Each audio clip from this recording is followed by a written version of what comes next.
स्वन्नचान्योऽस्ति तस्मै श्रीगुरवे नमः। अनन्ताय तनोजातं सायिनाथसमप्रभं भरद्वाजमहं वन्दे सर्वशिष्यफलप्रदं सर्वशिष्यफलप्रदम्। శ్రీ గురుభ్యో నమః. ఈనాటి శ్రీ సాయిమాత కార్యక్రమానికి శ్రీ సత్యనారాయణ వారి కుటుంబానికి అలాగే సత్సాయిగా చేసిన సాయిబంధుడు వారి కుటుంబానికి కూడా షిరిడి సాయినాథ్ దివ్యశిష్యులు ఇక్కడ ప్రతివాది వారికి ఈనాటి సత్సంగాలు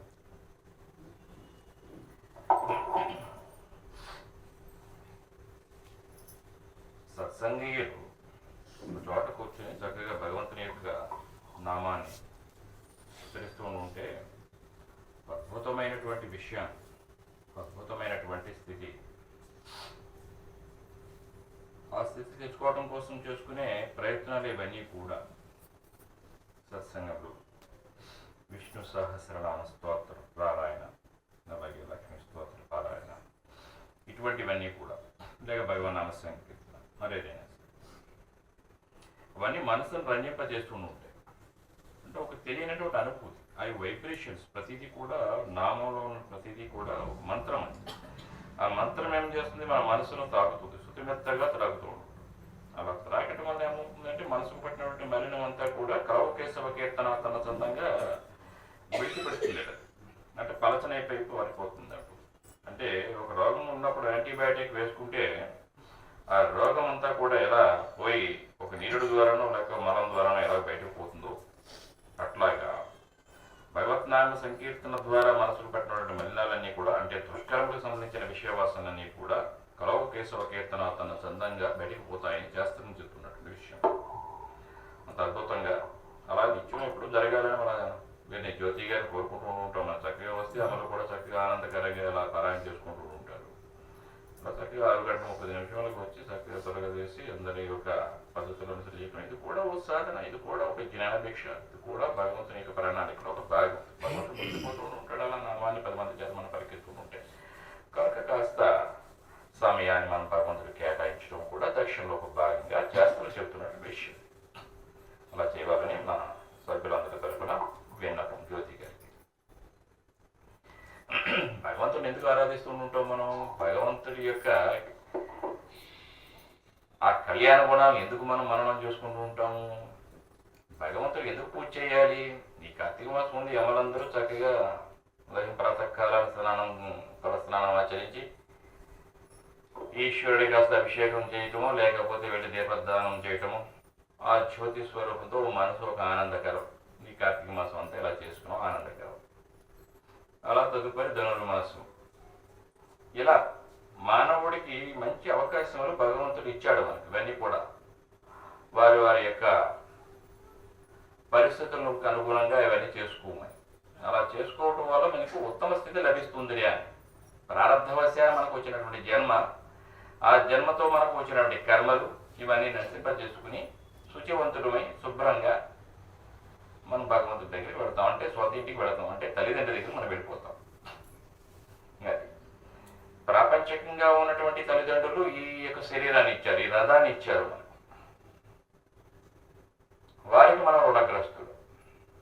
ఈ రథం ద్వారా మనం ఈ కృత్యాలన్నింటినీ కూడా నిర్వర్తించటం, భగవంతుని సేవించటం, తద్వారా మనకు ఉత్తమ స్థితి లభించటం.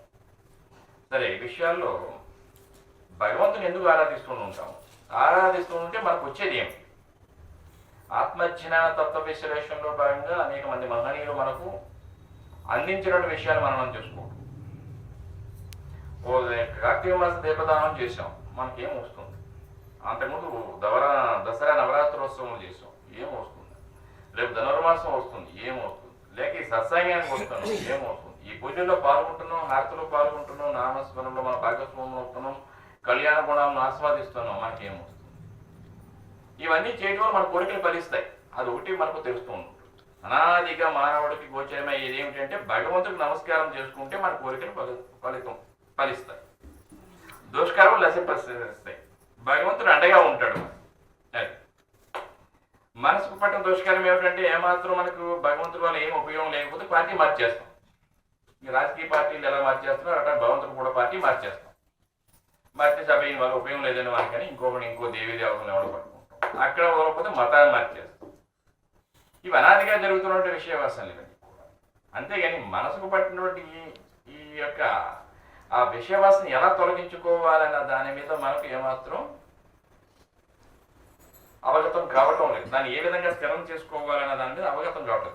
కూర్చోలేకపోతే చక్కగా సౌకర్యం కూర్చోండి, స్టూల్స్ వేసుకోండి, ఏమి ఇబ్బంది ఏమీ లేదు.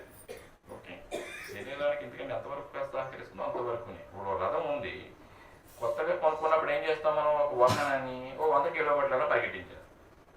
అది 10 సంవత్సరాలు 15 సంవత్సరాలు పోయిన తర్వాత అవి చాలానికి తోడలేయింది, అంత దూరం రాదండి, ఇది కాస్త దూరమే ప్రయాణం చేస్తాం. ముఖ్యం ఏమిటంటే ముఖ్యమైన విషయాలు మనకు వెళ్ళాలి అనేది ఆ రథాన్ని తీసుకుని పెడుతుంది. దూర ప్రాంతాలు మనం వెళ్ళాలి. అలాగనే భగవంతుని యొక్క కృత్యాల్లో మనకు వచ్చేటప్పుడు ఈ రథాన్ని ఇక్కడ వరకు తీసుకొచ్చి ఇక్కడ సహకరిస్తున్నాయి. ఇప్పటివరకు ఇది సహకరిస్తుంది.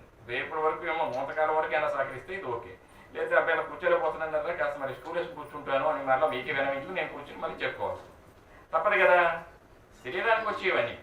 సో దాంట్లో ఏ విధమైనటువంటి నిష్ట ఏమీ లేదు. భగవంతుడికి ఆనందపడిపోతారు. రావటమే మహానందం అంట. తల్లిదండ్రుల దగ్గరికి పిల్లలు వస్తే ఎంత ఆనందపడిపోతూ ఉంటారో, మనం ఏం తెచ్చామో దాంతో సంబంధం ఏమీ లేదు వాళ్ళకి. తల్లిదండ్రులు నా పిల్లలు వచ్చారో ఆనందపడిపోతారు. అలాగే భగవంతుడు కూడా మురిసిపోతుంటూ ఉంటాడట. అబ్బాబా నా గురించి ఎంతగా చెప్తున్నారో వీళ్ళు పిల్లలు చూస్తే, నా కళ్యాణ గుణాలన్నింటినీ ఎలా ఉచ్చరిస్తున్నారో వీళ్ళు, ఆనందంగా ఉంది నాకు. దీంట్లో మిస్టేక్స్ తప్పుగా నేను మాట్లాడుతున్నాను అన్నదాంతో కూడా దానికి సంబంధం లేదు. ఏదో పలుకుతున్నాడా లేదా అనేది. ఒరే నాన్న ఏం చేస్తున్నావు అంటే పిల్లాడు ఆనందం తండ్రికి. అమ్మ చెప్తే అలా పిలవకూడదురా, తప్పురా అని ఉంటుంది. పర్వాలేదులేమ్మా పిలవని అంటే, ఒరే మామయ్య ఏం చేస్తున్నావు, ఒరే తాత ఏం చేస్తున్నావు అంటే తాతకు ముద్దు.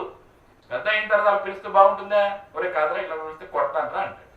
అట్లా భగవంతుడికి అన్నీ కూడా ఎలా మనం చేస్తున్నా సరే ఆనందంగానే ఉంటుంది. అది గురు చిత్తం మాకు తెలియజేస్తుంది. ఓకే, అన్ని చేస్త ప్రమాణంగానే మనం తెలుసుకుంటూ ఉంటాం. ప్రామాణికంగా లేకుండా ఏది కూడా ఉచ్చరించబడదు. ఇక్కడ మాస్టర్ గారు ఇచ్చినటువంటి ఒక భిక్ష, ఒక అద్భుతమైన భిక్ష మనం ప్రసాదంగా తీసుకుంటున్నాం. ఓకే, భగవంతుడికి వచ్చేటప్పటికి భగవంతుడికి ఒక దండం పెట్టుకుంటే మన కోరిక ఫలిస్తుంది. కోరిక ఫలిస్తుంటే మనం ప్రయత్నం చేస్తుంటే ఆ ప్రయత్నం కూడా చక్కగా పరిశీలన మీద, ప్రయత్నం కృషి మీద మనకు ఫలితాన్ని వస్తుంది అని అనాదిగా భగవంతుడిని మనం ప్రార్థిస్తూ వస్తున్నాం. ఆయన భగవంతుడు అనేటప్పటికి రాముడు కానీ, లేక యేసుక్రీస్తు కానీ, మరొకడు కానీ, ఓ అల్లా కానీ, మరో నానక్ కానీ, ఎవరైనా సరే ఏదైనా చెప్పేదంతా ఓకే. అయితే ఈ కోరికలండి, మీరు సత్సంగాలకు వెళ్తున్నారు కదా, మీకు బాగా అనుభవాలు వచ్చినాయా, ఏమైనా మీకు అనుకున్నాయని జరుగుతున్నాయా, మీ కష్టాలన్నీ పోతున్నాయా, మీకు అన్ని సులభంగా ఉంటున్నాయా అని ప్రశ్నలు వేస్తూ ఉంటారు. చాలా మంది మన సభ్యులు కూడా చేస్తూ ఉంటారు. ఎవరు మీకేంటంటే సత్సంగం వెళ్తున్నారు, మీకేం బ్రహ్మాండంగా అంత చక్కగా మీ బాబా గారు చూసుకుంటారు ఇవన్నీ కూడా అనుకుంటూ ఉంటారు. మీరంటే బాబా భక్తులు అండి అనుకుంటారు. కానీ స్వవిషయంగా మనం ఆలోచన చేసుకున్నప్పుడు మనం బాబా భక్తులం కాదు, బాబా దగ్గర మనం వెళుతున్నాం, ఆయన భక్తుడిగా ఉండటానికి ప్రయత్నం చేస్తున్నాం. ఇక కోరికలు ఫలిస్తున్నాయా లేదా అనే దాంతో మనకు సంబంధం లేదు. కారణం ఏమిటంటే ఆయన నమ్ముకున్నాము, ఆ భారం అంతా ఆయన మీద పెట్టేస్తున్నాము. ఆయన చూస్తే ఆనందం, ఆయన గురించి చెబుతుంటే ఆనందం, ఆయన గురించి వింటుంటే ఆనందం. ఇంతే. ఈ ఆనందంలో మిళితమైపోయి మనం ప్రయాణం చేస్తూ ఉంటాం కనుక మనకి కష్టం కనపడుతూ ఉంటుంది. అది ఇక్కడ విషయం. ఓకే, అలా భగవంతుణ్ణి మనం ప్రార్థన చేయటం వల్ల మరి ఇంకొకటి మనం ఏం చేస్తామంటే కాస్త ఏ ప్రయత్నం ఉండదు. ఏదో కాస్త చిన్న ప్రయత్నం చేస్తాం, బ్రహ్మాండంగా పని జరిగిపోయింది, మనకి చాలా బాగా పని జరిగిపోయింది. అప్పుడు అదృష్టం అండి, భలే కలిసి వచ్చిందండి మీకు ఇది అంటాం. ఈ అదృష్టం ఏమిటి? ఇక్కడ మన ఒక విషయం, ఏదో చిన్న విషయం, ఎప్పుడు దండాలు పెట్టడండి, ఎప్పుడు సత్సంగా అంటాడండి, లేదా ఇంకోటి చేయడండి, పూజలు చేయండి, ఏమి చేయడండి, వాడికి ఇలా చేస్తే చక్కగా పని జరిగిపోయింది. మేమే వెళుతున్నామే, కార్తీక మాసాలు చేస్తాం, మాసాలు చేస్తాం, ఈ మాసాలు చేస్తాం, వ్రతాలు చేస్తాం, ఏకాదశి వ్రతాలు చేస్తాం, ద్వాదశి వ్రతాలు చేస్తాం, మరో వ్రతాలు చేస్తున్నాం, సత్యనారాయణ వ్రతాలు చేస్తాం, సత్సంగాలు పెడుతూ ఉంటాం. కానీ మాకు అన్ని కష్టాలే ఉన్నాయి. ఈ కష్టాలకి ఏమి ఫలితం రావట్లేదు. ఏమి ఎక్కడ ఉన్నది? ఇది మనోమేధస్సుకి అనాదిగా తొలిచి వేస్తున్నటువంటి ప్రశ్నే కదా. ఇది కూడా రామాయణ మహాభారతాలు ఏం చెప్తున్నాయి, ఉపనిషత్తులు ఏం చెప్తున్నాయి, యోగ వాసిష్టం మనకి ఏం చెప్పింది, స్వామి రామతీర్థులు ఏం చెప్తున్నారు, రామకృష్ణ పరమహంస చెప్పారు, భగవాన్ రమణ మహర్షి ఏం చెప్తున్నాడు, బుద్ధుడు ఏం చెప్తున్నాడు, ఇత్యాది విషయాన్ని కలగలిపి చక్కటి మనకి ఆహారాన్ని మనం బోధించబోతున్నాం. ప్రతి సత్సంగాల్లో కూడా ఏదో ఒక విధంగా అట్లా వస్తుంటాయి. మనసును తాగుతూ ఉంటే ఒక గిలిగింత పెడుతూ ఉంటుంది, మనకి దాని మీద మనం చేసే ప్రయత్నం మీద మన దృష్టి ఉంటుంది తప్ప ఫలిస్తుందా లేదా అన్న దాని మీద మనకి దృష్టి ఉండకుండా చేసేది సత్సంగం అంతా కూడా. నేను ఈ పని చేస్తున్నా నాకేమొస్తుంది అన్న దాని మీద వద్దు. ఎందుకు చెప్పాడంటే నువ్వు పని చేయి, ఫలితాన్ని నాకు విడిచిపెట్టు, నీకు ఎలా ఉండాలో నేను చూసుకుంటాను. ప్రారంభ కర్మలు అనుసరించి వచ్చినాయా, లేక ఇప్పుడు జరుగుతున్నటువంటి కర్మలు అనుసరించి వచ్చినాయా, జరగబోతున్న కర్మలు దానితో నీకు సంబంధం లేదు. ఈ రెండింటి మీద నేను అర్జున నువ్వు అలా చెయ్యి. ఇది మనకు చెప్పింది గీత. ఇవన్నీ ప్రామాణికంగా చేసుకుని మనం నడుపుకుంటూ వస్తున్నాం జీవితాన్ని. ఓకే, ఇక్కడ దీన్ని ఏం చెప్పుకుంటున్నామంటే ఎంతమంది సత్సంగంలో పోయిన సత్సంగంలో మనం చెప్పుకుంటూ వచ్చాం మన స్థితులు ఏమిటి, ఏ స్థితి నుంచి ఎలా స్థితి మనం వస్తున్నాం. ఈ స్థితి నుంచి ఘనస్థితి నుంచి ద్రవస్థితి నుంచి వాయుస్థితి, ఈ స్థితుల నుంచి మనసులో ఉన్నటువంటి ఇంద్రియాలు ఈ విషయ వాసనలు ఏ విధంగా మన ప్రభావితం చేస్తున్నాయి, దుష్కర్మల వైపు ఎలా పరిగెట్టిస్తున్నాయి, సత్కర్మల వైపు ఎలా పరిగెత్తిస్తున్నాయి ఇత్యాది విషయాన్ని మనం సత్సంగంలో మనం చెప్పుకుంటూ వచ్చాం. ఇక ఈ కర్మల విషయంలో వచ్చేటప్పటికి, కోరికలు కష్టాలు తీర్చడం విషయంలోకి వచ్చేటప్పటికి భగవంతుడు మనకి ఇక్కడ అదృష్టం కలిసి వచ్చింది అని ఉంటాం. అదృష్టం వచ్చిందని మనకు అదృష్టం అయిందండి అంటాం.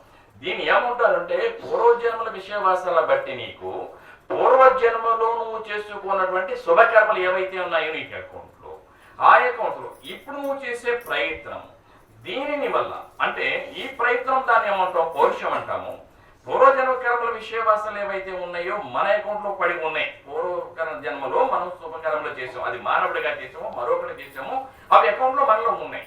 ఈ రెండిటి వల్ల ఏమవుతుంది మనకు ఇప్పుడు ప్రయత్నం సులభతరంగా ఇలా కాస్త పని చేయగానే సులభతరంగా మనకు సఫలీకృతమైంది. అప్పుడు మనం ఏం చేస్తున్నాం అదృష్టం కలిసి వచ్చిందండి అని అంటున్నాం.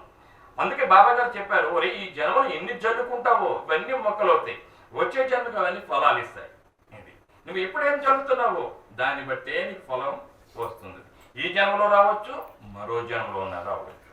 నీకు ఈ జన్మలోనే నువ్వు సఫలీకృతుడవై నువ్వు చక్కగా సాధనా పరంగా పరిపక్వత చెంది సత్యయోగంలోకి వచ్చేసేటట్టయితే ఇవన్నీ నలిఫై చేసేసుకోవడానికి అవకాశాన్ని కూడా భగవంతుడు ఇచ్చేస్తాడు. అంటే ఉండంగానే అన్ని క్లియర్ చేసేసుకుని మనం వెళ్ళిపోతాం. పుణ్యం క్లియర్ అయిపోతుంది, పాపం క్లియర్ అయిపోతుంది, ఇంకేమీ లేదు. అకౌంట్ జీరో జీరో జీరో, ఆదాయం జీరో, ఖర్చు జీరో. ఎప్పుడు సత్యయోగంలోకి వెళ్ళిపోతాం.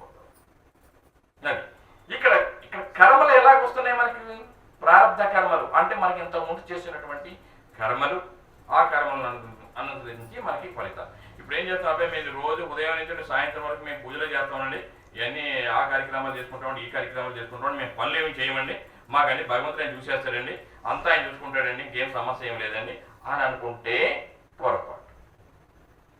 కొన్ని చేతుల్లో ఉంటాం, అన్నీ ఆయన చూసుకుంటాడండి, అన్నీ ఆయన చూసుకుంటాడు అంతే, మనం ఏం చేయొద్దు, కూర్చొని ఉంటే అయిపోతాయి, అన్నీ ఆయన చూసుకుంటాడు. ఇది బద్ధకస్తుల విషయం. ప్రారంభ కర్మలు మెండుగా ఉండేవాడు చెప్పే విషయం ఇదంతా కూడా. ఓకే, ఆగామి కర్మలు, సంచిత కర్మలు, ప్రారంభ కర్మలు ఇవన్నీ మనం ఇంతకుముందు సత్సంగాలు చెప్పుకున్నామే. ఇవన్నీ మెండుగా ఉండిపోతే వచ్చే మాటలు ఇవన్నీ కూడా మనకి ఏమీ కార్యక్రమాలు మనం చేయం, ఏదో అలా సింపుల్గా అలా వెళ్ళిపోతూ ఉంటాం, అన్నీ ఆయన చూసుకుంటాడండి, అలా జరిగిపోతుందండి అని అనుకుంటున్నాం.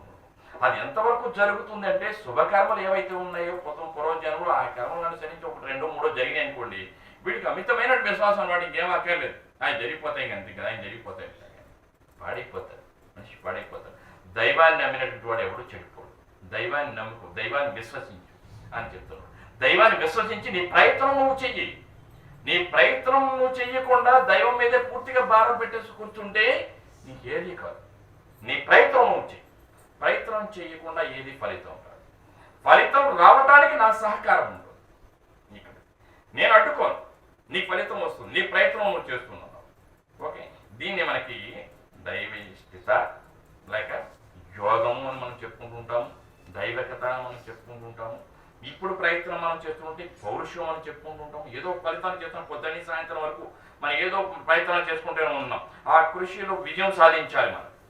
ఇక్కడ ఏదైనా దుష్కర్మల యొక్క ప్రభావం మన మీద అడ్డుపడకూడదు. అప్పుడు అడ్డుపడకూడదు అంటే నువ్వు దైవాన్ని నమ్ముతూ ఉన్నావు. ఈ దైవాన్ని నమ్ముతూ ఉన్నప్పుడు నువ్వు దైవం మీద విశ్వాసం ఉంది. దైవం మీద విశ్వాసం ఉందంటే పెద్దలను పూజిస్తూ ఉంటావు. దైవం అంటే రోజు పూజలు ఆరాధనలు ఎన్ని చేయటమే కాదు, ఇవన్నీ బేసిక్స్. ఇవన్నీ కూడా ఈ పూజలు పునస్కారాలు ఇవన్నీ కూడా బేసిక్స్. పిల్లాడు స్కూల్కి వెళ్ళడానికి కావాల్సినటువంటి బ్యాగ్, పుస్తకాలు, షూ ఇవన్నీ ఎలాగుంటున్నాయో వెళ్ళి అక్కడ కూర్చునేవాడు అలాంటి ప్రయత్నం చేస్తూ ఉన్నాడు. ఇవన్నీ బేసిక్స్. ఇంకెంతకాలం నేను అలా రాసుకుంటానంటే నడవు, దాని నుంచి బయటికి రా, ఇంకా రా, ఇంకా పైకి రా, ఇంకా పైకి రా. అది ఇక్కడ చెప్తుంది శాస్త్రం అంతా కూడా. ఎంతసేపు ఒకటి రెండు అని చెప్పుకుంటే ఎలా నడుస్తుంది? అది కాదు. అలాగిన ప్రయత్నపూర్వకంలో నువ్వు విశేషమైన ప్రయోజనాలు కనబడించాలి. నీలో టాలెంట్ ఉంది, ఆ టాలెంట్ బయటకు తీసుకురావడానికి ప్రయత్నించి నీ జీవితం సమస్య ఏమీ లేదు, చక్కగా జరిగిపోతున్నట్టుంది. నీ జీవితానికి ఏ విధమైన లోటు రాదు. నీ ప్రయత్నశీలుడు కా. ఇది స్వామి రామతీర్థులు వారు చెప్తూ ఉంటారు. ఏమిది ఆయన దైవికత, పౌరుషము, ఈ రెండు నేను చేయలేను, ప్రయత్నం చేయలేను, భగవంతుని నమ్మగలుగుతాను. భగవంతుడిని అచంచల విశ్వాసంతో నేను నమ్ముతాను. ఇక పౌరుషంలో నేను ఎక్కువ దూరం పరిగెట్టలేను, ఓ 100 కిలోమీటర్లు నేను పరిగెట్టలేను. నేను పరిగెట్టే వరకు 1 కిలోమీటర్ వరకు పరిగెడతాను. ఈ పరిగెట్టేటప్పుడు నాకు దైవం ఎంతవరకు అనుగ్రహం ఉంటుంది. ఓకే, నువ్వు ఈ 1 కిలోమీటరే పరిగెట్టగలుగుతున్నావు. ఈ 1 కిలోమీటర్ దగ్గరికి భగవంతుడు కూడా నీ అనుగ్రహాన్ని అంతవరకు నేను ఇస్తాడు. నువ్వు అంతటితో తృప్తి కావు. నువ్వు తృప్తి కా. పెద్ద చెట్టుకి ఎంత కావాలో ఆహారం అంతా భగవంతుడు ఇస్తున్నాడు. చిన్న చెట్టుకి ఎంత కావాలో భగవంతుడు అంత ఆహారం ఇస్తున్నాడు. అట్లాగున పిల్లాడికి ఎంత కావాలో తల్లి అంతే పెడుతూ ఉంటుంది, అంతకు మించి ఎక్కువ పెట్టదు. అట్లాగే నీ ప్రయత్నంలో నీ యొక్క శక్తి ఎంతవరకు ఉంటుందో అంతవరకు భగవంతుడు నీకు ఫీడ్ చేస్తూనే ఉంటాడు. దానికి భగవంతుడి సహకారం ఎప్పుడూ మెండుగా ఉంటుంటుంది. స్వామి రామతీర్థులు చెప్తారు దీని గురించి విషయంలో. ఇలా వచ్చినప్పుడు ఇట్లాగే తర్కం చాలా జరుగుతూ ఉన్నాయి. మనిషి మేధావుల దగ్గర, తత్వవేత్తల దగ్గర జరిగిన తర్కాలు. స్వామి రామతీర్థులు చెప్తారు దీనికి భగవంతుడు ఎంత కృపాకరుడో, భగవంతుడు ఈ మీద ఎంత విశ్వాసం ఉంటే అంత విశ్వాసానికి తగ్గ ఫలితం ఎలా ఉంటుందో ఒకసారి గీత పరిశీలించండి అయ్యా మీరు. అర్జునుడు ఏం చేశాడు, కృష్ణుడు ఏం చేశాడు, ఇక్కడ విషయం ఆలోచన చేయండి. ఇక్కడ అర్జునుడు కృష్ణుడి దగ్గరికి వెళతాడు. వెళ్ళి చాలా పరాక్రమవంతుడు, చాలా ఆయనకు అన్ని అస్త్రాల్లో ప్రావీణ్యం ఉంది ఆయన. ఓకే, సకల విద్యా కోవిదుడు ఆయన. ద్రోణాచార్యుడు అమితంగా ప్రేమించినటువంటి శిష్యులు అమితంగా ప్రేమించినటువంటి వాడు అర్జునుడు. ఆయన యొక్క ఉత్సుకతను బట్టి అన్ని శాస్త్రాలు కూడా చక్కగా బోధించాడు. ఆయన యుద్ధంలో గ్యారంటీగా విజయం సాధించగల సత్తా ఉన్నటువంటి వాడు అర్జునుడు. అటువంటి వాడు కృష్ణుడి దగ్గరికి వెళతాడు సహకారం కావాలి. కృష్ణుడి దగ్గరికి వెళ్ళి, కృష్ణ నీ యొక్క సహాయంగా నాకు కావాలి, నీవు ఆయుధాన్ని ఏది చేపట్టవద్దు, నువ్వు నా దగ్గర ఉంటే చాలు నాకు విజయం చేకూరుతుంది, నీ తోడు ఉండాలి నాకు కృష్ణ నాకు అని కోరుకుంటాడు. సరే తప్పకుండా విజయం నా సహకారం నీకు ఉంటుంది, నేను వస్తాను, నీ దగ్గరే ఉంటాను. సరే వచ్చేసాడు. వచ్చిన తర్వాత ఏం చేశాడు, ఆయనకు ఆ రథాన్ని పట్టినటువంటి ఆ పగ్గాలు ఏవైతే ఉన్నాయో ఆ పగ్గాల్ని కృష్ణుడి చేతిలో పెట్టాడు. ఇప్పుడు నువ్వు ప్రయత్నం చేయి, నువ్వు మాత్రం పగ్గాలను కృష్ణుడి చేతిలో ఉండేలా మాత్రం చూసుకో. పగ్గాలను నువ్వు తీసుకోవడానికి ప్రయత్నం చేయకు, పగ్గాలను మాత్రం కృష్ణుడి చేతిలో ఉండేలా ప్రయత్నం చేయి. అవి ఉండేలా చూసుకుంటూ ఉండు, నీ ప్రయత్నం చేస్తుండు. యుద్ధం మీద మాత్రం నువ్వు నీ కాన్సన్ట్రేషన్ పోగొట్టుకో, గుర్తుపెట్టుకో. నువ్వు క్షత్రియుడు. అది ఇక్కడ విషయం. అక్కడ భగవద్గీత మనకు ఎంత స్పష్టంగా తెలియజేస్తుంది, అర్థం చేసుకోండి క్లియర్గా. చాలా సున్నితంగా మనం దీన్ని అవగతం చేసుకోవాలి. నీ ప్రయత్నం నువ్వు చేస్తూ ఉండు.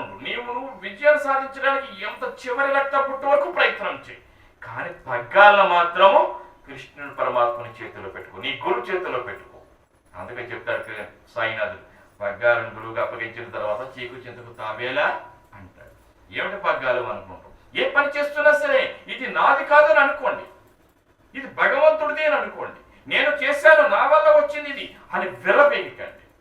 ఓకే, ప్రయత్నం సాధించాను, నేను చేసేసాను, నా వల్ల ఏదో వచ్చిందండి, ఇదంతా సూపర్, నా వల్ల వచ్చిందండి, నేను కనుక చేశానండి, ఇది ఈ కార్యక్రమం నేను చేశానండి, అందుకని నాకు విజయం వచ్చింది, అందుకని నాకు పేరు వచ్చింది అని అనుకున్నారు, కింద పడిపోతారు.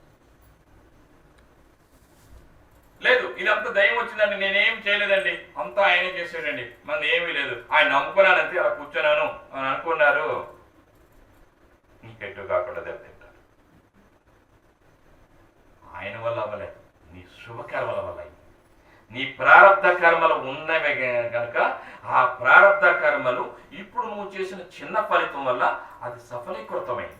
ఇది దైవమే చేసింది ఆయన మీదే పెట్టి ప్రతి కార్యక్రమం ఇంకా నువ్వు ప్రతి పని నువ్వు దైవాన్నే పెట్టుకుని నమ్ముకున్నావు, పడిపోతావు. లేదు నేనే చేశాను అని విర్రవిగుతున్నావు, నేనే చేస్తున్నాను, ఆయన పని ఏమి లేదు, నేనే చేసుకుంటున్నాను, నాదే ఉంది, నా తల్లిదండ్రులు లేదు, గురువుది లేదు, అంతా నాదే, నా వల్ల ఇలాగైంది, నేనే చేసుకున్నాను అన్నావు, పాడైపోతావు. శాస్త్రం ఎంత చక్కగా విపులీకరించి చెప్పింది అర్థం చేసుకో. అర్థమవుతుందాం అందరికీ? ఇదంతా దైవం వల్ల అయ్యింది, ఇదంతా దైవం వల్ల అవుతుంది. నేనేం చేయక్కర్లేదండి, ఆయనకు నమస్కారం పెట్టేస్తాను, ఇలా చేసేయండి అనుకుంటాను, అయిపోతుంది అంతే. నాకు అలా అనుకున్నావా ఆయన వల్ల ఏమీ అవ్వలేదు. నీ యొక్క శుభకర్మలు పూర్వజన్మలో ఉన్నాయి.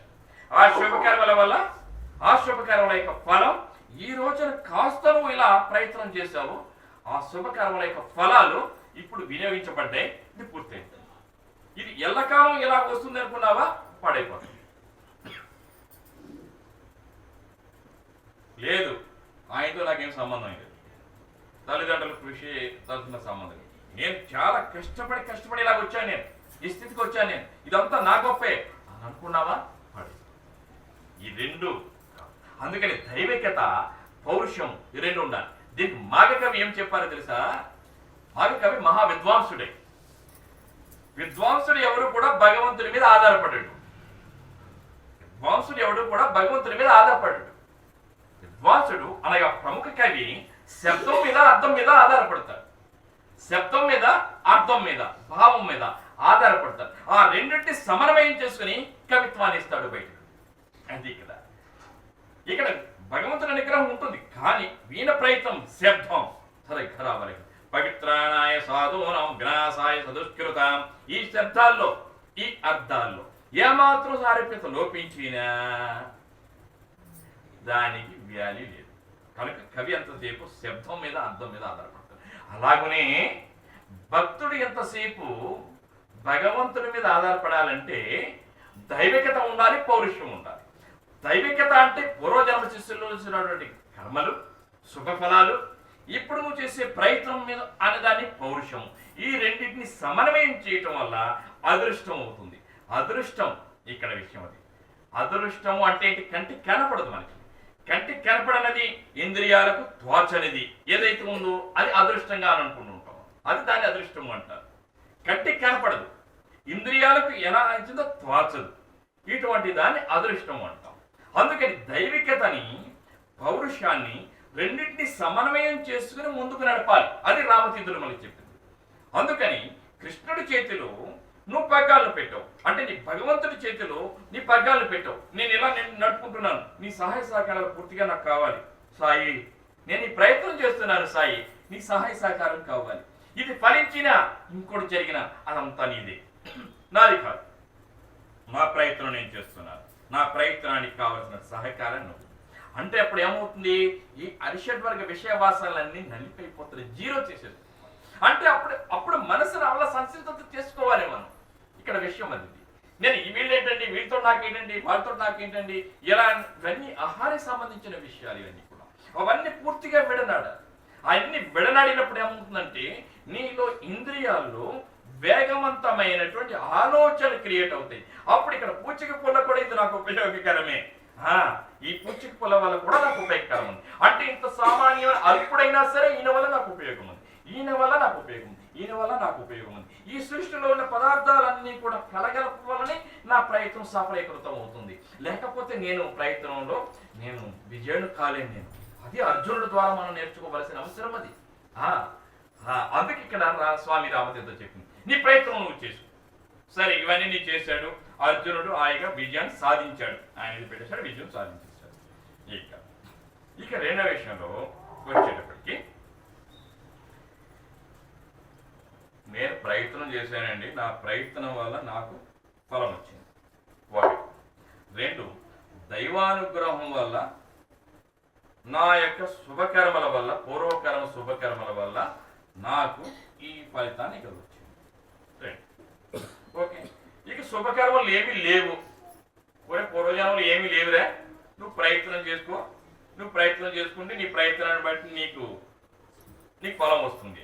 ఇంక మరి ఆయనతో పని ఏంటి? మనకి దైవం యొక్క విషయం మనకి ఏ విధమైన అనుగ్రహం లేనప్పుడు మాస్టర్ గారికి వచ్చినట్టు అన్ని మన యొక్క కర్మల వల్ల, మన యొక్క ప్రయత్నాల వల్ల ఇవన్నీ జరుగుతుంటే ఆయనతో మనకి పని ఏంటి? ఇంకా ఆయన గౌరవ పూజించారు, టైం వేస్ట్ తప్ప ఎందుకు? ఆయనతో మనకి పని ఏంటి? ఇది ఆయన ఎన్నెన్నో పుస్తకాలు చదివి ఎన్నెన్నో మహాత్ములందరి దగ్గరికి చేరి తెలుసుకున్నటువంటి విషయం. మన ప్రయత్నం మనం చేసుకుని మనమే ఉత్తరం చెప్పండి, ఇంకా ఆయన చేసేది ఏంటి మనకి? అవే నీ దాంట్లో ఏమీ లేవు, అకౌంట్లో లేవు, నువ్వు లేదు, నువ్వు గోదాలో దూకు, నువ్వు నీ పని నువ్వు చేసుకోపో అని దానివల్ల వస్తే వస్తుంది, లేకపోతే లేదు, అని వదిలేస్తే ఇంక వాళ్ళ పని ఏంటి మనకి? తల్లిదండ్రుల పని ఏంటి మనకి? తల్లిదండ్రులు మనకి రథాన్ని ఇచ్చారు, నువ్వు చదువుకుంటూ శుభ్రపడతావు. వాళ్ళు వదిలేసారు, మనల్ని వాళ్ళు వదిలేసేసి వాళ్ళు చక్కగా టీవీలో ఈ సినిమాలు చూసుకుంటూ పిల్లల్ని వదిలేసేస్తే ఏమైపోయారు పిల్లలకి? మీతో మాకు పని ఉంది, మేము శుభ్రం మేము చదువుకుంటాం, మేము ఎక్కడ మేము తంటాలు పడి మేము తెచ్చుకుంటాం, మీతో మాకు పని ఉంది అనుకుంటే వాడు పైకి వస్తాడా? తల్లిదండ్రుల సహకారము ఉండాలి. వాడు చక్కగా కూర్చోబెట్టి వాడు చక్కగా చదువుకోవడానికి కావాల్సిన అవకాశాన్ని వారు క్రియేట్ చేయాలి. ఎంతవరకు? అంతవరకు. వాళ్ళ యొక్క శక్తి ఎంతవరకు ఉందో అంతవరకు వాళ్ళు ఇవ్వగలరు. మన ప్రారంభ కర్మలను అనుసరించి మనకు శక్తి ఎంత ఉందో అంత శక్తి మనం ప్రయత్నం చేసి ఆ ప్రయత్నంలో సఫలీకృతులు కావటం కోసము కావలసినటువంటి దైవానుగ్రహం ఆయన ఇవ్వకపోతే మనం విజయాన్ని మనకు వరిస్తుందా? మన విజయాన్ని వరించదు. మరి ఎలా ఇది పరిస్థితి? ఇటువంటి స్థితిలో నలిగిపోతున్నటువంటి విషయంలో ఉన్నటువంటి మానవుడికి యోగ వాసిష్టం చెబుతుంది. ఏం చెప్తుంది? ఒరే అబ్బాయిలు, మీరు ఏమి నిశ్చింతకోండి, ఆధైర్యపడక, దైవానుగ్రహం ఉంటేనే ఇవన్నీ అవుతాయా? దైవానుగ్రహం లేకపోతే అవ్వవా? నీ ప్రయత్నం వల్లే నువ్వు సాధించుకుంటే దైవంతో నాకు పని ఏమిటి? దైవంతో నాకు సంబంధం ఏమీ లేదు. ఏమీ మీరు అనుకోక, మీకు యోగ వాసిష్టం ఎంతలా చెబుతుంది అంటే రాముల వారికి చెప్పినటువంటి వశిష్ఠులు వారికి చెప్పినటువంటి విషయాన్ని యోగ వాసిష్టం. ఆ యోగ వాసిష్టం ఏం చెబుతుంది అంటే, ఒరే, రెండు సందర్భాలు ఉన్నాయి. ఒకటి, నీవు చాలా గట్టిగా కృషి చేస్తూ ఉన్నావు. కృషి చేసుకుంటూ నువ్వు వెళ్ళిపో. నీ పని మీద, నీ సామర్థ్యం మీద పూర్తి దృష్టి పెట్టు. ఎంతవరకు ప్రయత్నం చేయాలో అంతవరకు ప్రయత్నం చేయి. సఫలీకృతుడు కా.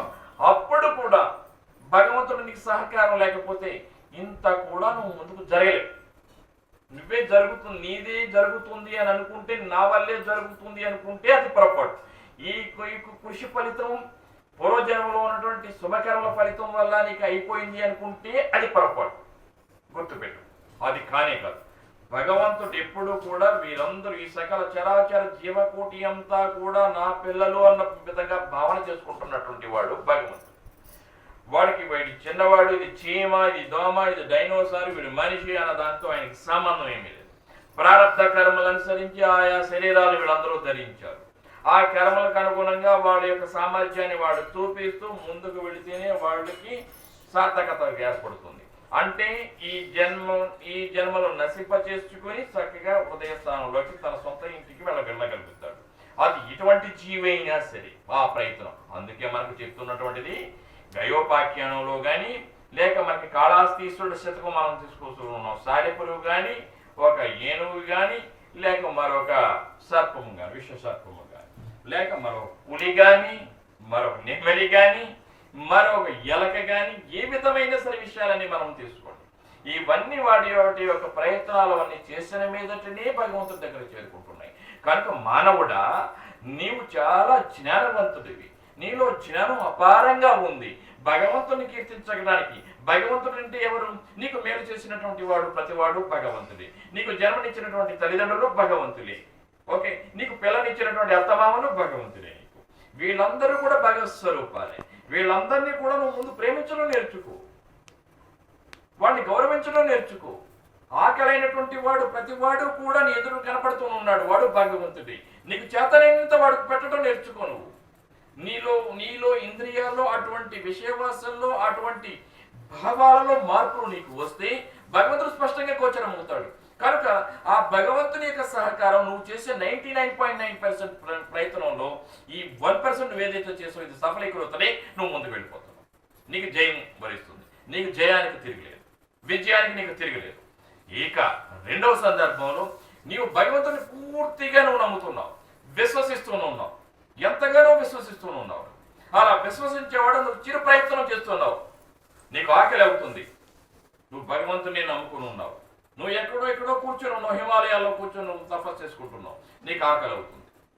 ఇక నీకు ఆకలి అవుతుంది, శివ నాకు ఆకలి అవుతుంది అని అనుకుని ఉన్నావు. కాస్త అలా ప్రయత్నం చేసావు, ఓ పండు నీకు గోచరం అవుతుంది, తీసుకుంటున్నావు, తింటున్నావు. ఇది భగవంతుడి సహకారం. నువ్వు దీనిలో ఎంతో ప్రయత్నం చేసి విజయం సాధించాలని ప్రయత్నం చేసేటప్పుడు భగవంతుడు నీకు సహాయకారిగా ఉంటాడు. ఇది నువ్వు అదృష్టంగానూ భావన చేయి, భగవంతుని యొక్క సహకారంగానూ భావన చేయి, నీ తపశక్తి వల్ల లభించినట్టు ఫలంగానైనా సరే భావన చేయి. కనుక భగవంతుడి యొక్క సహకారం ఎప్పుడు ఉంటుంది. ఎప్పుడు నువ్వు ప్రయత్నంలో చాలా కృషివంతుడుగా నువ్వు ఎంతో ప్రయత్నం చేస్తున్నప్పుడు నీకు భగవంతుడి మీద విశ్వాసం కొద్దిగాను చాలా గట్టిగా ఉండని కాస్త అలా సహకరించితే నువ్వు విజయాలు సాధించగలుగుతావు. ఇక రెండో విషయంలో నువ్వు భగవంతుడి బాగా నువ్వు భగవంతుడికి భక్తుడి నువ్వు భక్తుడిని ప్రయత్నం చేస్తున్నావు. నీ ప్రయత్నంలో భగవంతుడు అడ్డురాడు. ఇక్కడ నీ ప్రయత్నంలో భగవంతుడు అడ్డురాడు. నువ్వు చేసే ప్రయత్నంలో భగవంతుడు అడ్డురాడు. దుష్కర్మల ఫలితాన్ని నీకు ఏదైనా సరే ఆయన నల్లిపజేస్తాడు. దుష్కర్మల ఫలితాన్ని కూడా దీనికి అడ్డుకోవడానికి వీలు. దీని ఈ విధంగా నువ్వు సాగిపో, భగవంతుడి సహకారం ఉంటుంది ఇక్కడ విషయం. అలాగే దుష్కర్మల ఫలితాలు ఇక నువ్వు నీ పనంతా నేను చేస్తున్నాను, నీది ఏర్పితం. దీనిలో మంచి వచ్చినా చెడు వచ్చినా నాకు సంబంధం లేదు. ఈ పూజ నేను చేస్తున్నాను, సర్వం శ్రీ సాయినాథ సమర్పణం వస్తువు అని మన సోదరుడు మనకు ఉద్దిస్తున్నాడు. ఏం చేస్తున్నాను? ఈ పూజా ఫలం ద్వారా వచ్చినట్టు మంచి ఫలితమైనా సరే, మరొకటి ఏ విషయమైనా సరే, ఇవన్నీ నీకు సంబంధించినవి. నా మనసు, నా బుద్ధి, నా ఇంద్రియాలు ఇక్కడ లేకుండా పూజ జరుపున్నా సరే, దానికి సంబంధించిన దుష్కర్మ ఫలితం ఏదైనా సరే అది నీది. నేను స్వచ్ఛంగా నేను చక్కగా నీకు నేను పూజ విధానం నేను చేసే ఉన్నాను. నేను నీ పాదాలు కడిగాను, చేతులు కడిగాను, నీకు భోజనం పెట్టాను, అన్ని మనసుతో నేను చేసి వచ్చాను. అది నీకు అర్పితం అది నీకు అర్పితం చేస్తున్నాను, అది నీకు అర్పితం చేస్తున్నాను. సో ఈ దుష్కర్మ ఫలితం మనకు సంబంధం లేదు. నువ్వు చేసావా లేదా అన్నదే నీకు సంబంధించినటువంటి. దీని ద్వారా ఫలితం ఎంత వస్తుందనేది నీకు సంబంధం లేదు. ఇక నువ్వు ప్రయత్నం చేస్తున్నావు, నీ యొక్క ప్రయత్నంలో నువ్వు ఉన్నావు. ఏదో ఒక ప్రయత్నం, ఒక అమ్మాయికి నువ్వు సంబంధం చూడాలని అనుకుంటున్నావు, నువ్వు ప్రయత్నం చేసుకుంటూ పెడుతున్నావు. లేదా ఒక అబ్బాయికి సీట్ కావాలని ప్రయత్నం చేసుకుంటున్నావు అని అనుకుంటున్నావు. నీకు ఏ విధమైన బయట ప్రాపంచంగా నీకు ఎటువంటి ఇన్ఫ్లుయెన్స్ లేదు. కానీ నువ్వు భగవంతుని విశ్వసిస్తున్నావు, భగవంతుడు నీ సహాయకారిగా ఉన్నాడు. ఇక్కడ నీ ఆలోచనలో ఆయన ఉన్నాడు, నువ్వు నడిచే నడకలో ఆయన ఉన్నాడు, నువ్వు ఎక్కడికి వెళుతున్నా ఆయన నీ దగ్గర ఉన్నాడు. నీ ఇక్కడ నీడగా నేను ఎప్పుడూ ఉంటాను, నీ చెంత నేను ఎప్పుడూ ఉన్నాను. అజ్ఞానివు కాకు, అసమర్థుడు కాకు, అల్పుడవు కాకు, నీ చెంత నేను. నీ ప్రయత్నం నువ్వు చేయి. ఇది మన భగవద్గీతలో కృష్ణ పరమాత్మ అర్జునుడికి చెప్పింది. అంత శక్తి ఉన్నా, అస్త్రశస్త్రాల్లో అన్నింటిలో ప్రావీణ్యం సంపాదించి ఉన్నా, అల్పుడుగా చిన్న పిల్లాడు ఏడుస్తున్నట్టుగా ఏడుస్తూ కూలబడిపోయినప్పుడు చెప్పి నేను నీ చెంత ఉన్నాను భయమేలా. అది సాయినాథ్ చెప్తున్నాడు, నేను నీ చెంత ఉండ భయమేలా, నువ్వు సాగిపోముందు నేను వెనకాల ఉన్నాను. ఇది మహల్సాపతి విషయంలో జరిగింది, ఇది బూటి గారి విషయంలో జరిగింది, కాశీరామ్ షింపే విషయంలో జరిగింది. ప్రయత్నం ఎంతవరకు నానా సాహెబ్ చంద్రకర్ విషయంలో జరిగింది. చూడండి, ఒక్కొక్క చరిత్రలో ఒక్కొక్క విషయాన్ని మనం ప్రయత్నం చేయండి. ఎక్కడో హరిశ్చంద్రఘాట్ పర్వతం మీద ఇక్కడ కొంచెం పడిపోతుంటే మంచినీళ్ళు లేనప్పుడు విసిగి వేసారిపోయాడు. ఒరే మంచినీళ్ళు, ఇదే మంచినీళ్ళు ఉన్నా భగవంతుడు ఉంటే నాకు తీసుకొస్తాడులే అని అనుకుని కూర్చోలే. ప్రయత్నం చేశాడు, ప్రయత్నం చేశాడు. నాన్న చావబోతున్నాడు, చావనిస్తానా? వెంటనే ప్రభు వచ్చాడు, చక్కగా బిల్లుడు రూపంలో వచ్చి మంచినీళ్ళు. ఎక్కడో కొలువులో పడిపోతున్నాడు, పెట్టాడు. భర్త మీద ధ్యాస పెట్టుకుంది. భర్త అనారోగ్యవంతుడై ఉన్నాడు. భర్త సాక్షాత్తు శ్రీమన్నారాయణుడు. భర్తను నేను కాపాడుకోవాలి, ఇదే ధ్యాస. కానీ ఇల్లు గడవాలి, ప్రయత్నం చేస్తుంది. కొలువు దగ్గరకు వచ్చి బిడ్డను తొడ మీద పడుకోబెట్టుకుని ప్రయత్నం చేస్తుంది. ఆదమరిచి ఉంది, భర్త పిలిచినట్టుగా అనిపించింది, సేవలో నిమగ్నమై ఉంది, కృషి చేస్తుంది సాపాటు కోసం. ఇన్ని ప్రయత్నాలు ఉండగా పొరపాటున పిల్లాడు కొలువులో పడబోయాడు. భగవంతుడు రక్షించాడు. మహల్సాపతి విషయం తీసుకున్నాడు. జజూరికి వెళ్ళబోతున్నాడు. బాబా గారికి చెప్పాడు, నీ నీడలా నేను ఉంటాను. ఓకే, వెళ్ళాడు. ఎక్కడో పాలకి వెళ్తుంటే ఎప్పుడు ఆయన నీడగా ఎప్పుడు కనపడుతూ ఉన్నాడు. కాశీరామ్ షింపే తీసుకోండి, చాలా సులభతరంగా అర్థమయ్యే విషయం. కాశీరామ్ షింపే బట్టలు కుట్టుకునేవాడు దగ్గర నుంచి, బాబా గారికి నేను కానుకలు ఇస్తానికి నిన్నే చూసుకుంటానన్న దగ్గర నుంచి, వాడిలో నా హానంతా తీసివేసిన తర్వాత వాడు బట్టలు కుట్టుకునేవాడి దగ్గర నుంచి బట్టల వ్యాపారస్తుడే. ఈ ప్రతి జీవిలోనూ భగవంతుడు ఉన్నాడు, ఆ జీవికి నేను పెట్టాలి, ఏదో ఒక పదార్థం పెట్టాలి అని ఒక పూనినటువంటి వాడి దాని మీద దృష్టి పెట్టుకుంటూ తన యొక్క వ్యాపారంలో నిమగ్నుడై వస్తున్నటువంటి వాడి దుష్కర్మల రూపంలో బంతిపూడి దంగలు అడ్డుపడ్డారు.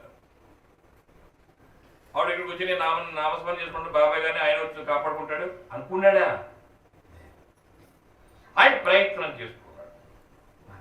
అంటే మనోగతాలు అలా ఉంటాయి. వెంటనే నా ప్రయత్నం చేసేలా ఇంక రెండోది ఏమి విషయం ఏమి లేదు. అది ఇక్కడ కూర్చొని నేను అష్టోత్తరం చేసుకుంటానండి బంధువుడు దగ్గర ధామని పడిపోవాలి అనుకోలేదు. వాడు ప్రయత్నం చేశాడు, తీసుకున్నాడు, టప టప టప కొడుతున్నాడు. వాడి చేతుల్లో ఒక అనుభవం వచ్చింది, నాకు అనుభవం తీసి దడని వేసి పడేసాడు. అంతే. బాబాయ్ గారు అక్కడ కూర్చొని ఉన్నాడు, ఆయన కాపాడు. మాత్వం బందిపడనుందని అర్థం చేశాడు. బాబాయ్ గారి దగ్గరికి వచ్చి గౌరవం తీసుకొచ్చి పడేసాడు. వాడు వేసుకొచ్చున్నాడు, వాడు సర్దారని ఆల్పుడు. కనుక మనమందరం కూడా సాధనలో ఉన్నటువంటి వాడు. భగవంతుడు ఎప్పుడూ మనకు తోడుగా ఉంటాడు. మనం నమ్మినటువంటి గురువు ఎప్పుడు మన చెంత ఉంటాడు. అది గుర్తుపెట్టుకోండి.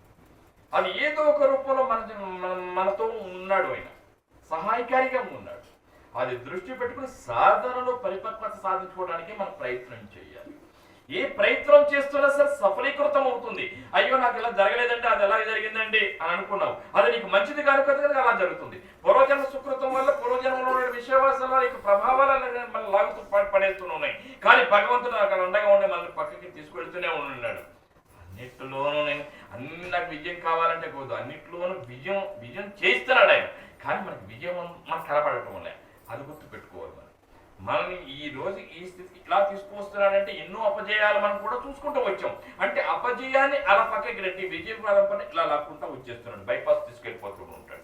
ఈ కర్మల యొక్క ప్రభావాన్ని కాస్త అంటున్నట్టుగా మన మీద పడుతూ ఉంటాయి. అంతే అక్కడ వరకునే. ఇవన్నీ అయ్యో ఎన్ని పట్టుకుని ఉన్నాయి, ఎన్ని ప్రాబ్లమ్స్ ఉన్నాయి, ఎన్ని సమస్యలు. ఈ సమస్యలని ఎక్కడున్నాయి సమస్యలు? గత జన్మలో సమస్య ఎక్కడుంది, ఈ జన్మలో సమస్య ఎక్కడుంది, ముందు జన్మలో ఉంటుందా, దాని గురించి నీకు ఆలోచన. నువ్వు నన్ను నమ్మావు, సర్వస్వ శరణాగతి పెట్టుకున్నావు, దాని మీద దృష్టి ఉంచుకో. ఎంతవరకు మనకు నిలబడి ఉంటుందో అంతవరకు ఆయన యొక్క సహాయం ఎప్పుడూ మన దగ్గర ఉంటూనే ఉంటుంది. It is my personal experiences, ప్రతి ఒక్కరి ఎక్స్పీరియన్సెస్. దానిని సాధన కనుక అవకాశం బట్టి మనం చెప్పుకునే విషయాలు. ఎట్టి పరిస్థితుల్లో అల్పలం కావడానికి వీలేదు, ఆధారపడిపోవాల్సిన నెసెసిటీ లేదు, అప్రయత్నంలో ఉండటానికి వీల్లేదు. ప్రయత్నంలో ముందుకు సాగిపోవటమే. నీ ప్రయత్నాన్ని విడవకు, ముందుకు సాగిపో. నీ ప్రయత్నం మీద దృష్టి పెట్టు. భగవంతుడు ఎప్పుడు సహాయకారిగా ఉంటాడు. భగవంతుడిని ఎప్పుడు విశ్వసించు. భగవంతుడు